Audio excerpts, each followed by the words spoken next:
I'm Buckshot. I'm the executive officer for the Hellions Special Forces Group. I just want to tell you a little bit about our tank, the Grindhouse. It was kind of redone this year for Living Legends 2. It won Best German Tank last year at D-Day. It was done up in more in a German motif last year. For the double trouble, the clearance was really low and you wouldn't be able to reload it to be able to turn a pod into the hopper. So what I did was I built an ammo crate that would feed into it. It's actually a hopper. It's divided in half. Over the driver's side is just general storage. The second half is a hopper and it holds about 3,000 rounds.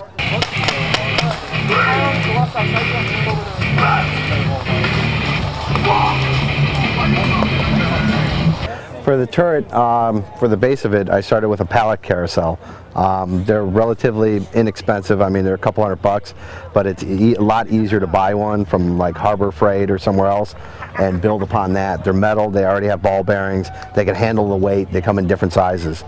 So I thought the turret was probably the most important part of the tank, so I wanted to get it right the first time. I looked at a lot of different tanks. The Blackhearts in particular, Living Legends 1, they had a seat that was suspended from that, and it was a great idea because you really don't want anything connecting with your turret gunner and underneath it. So I suspended the seat and welded it up so that you could hang there and the turret gunner uses his feet to move around.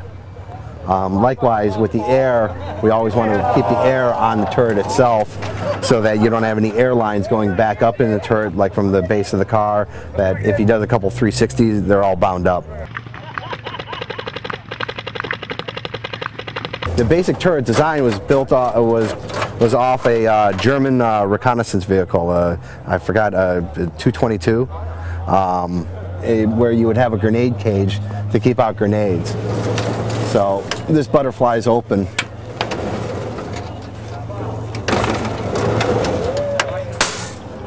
Like that, so we got to load anything or stuff like that.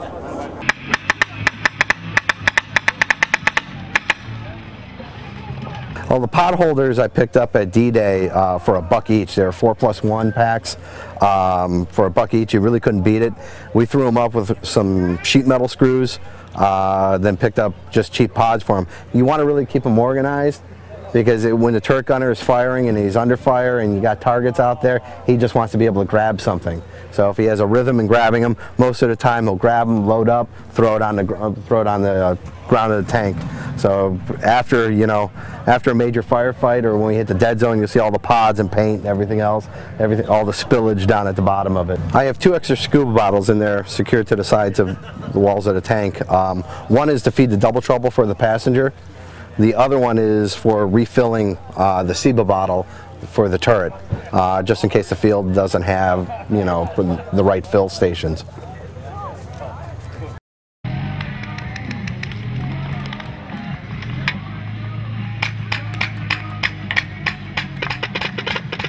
For the main radio, well, we have a couple different radios. We have the entertainment system, which is a Panasonic Toughbook touchscreen.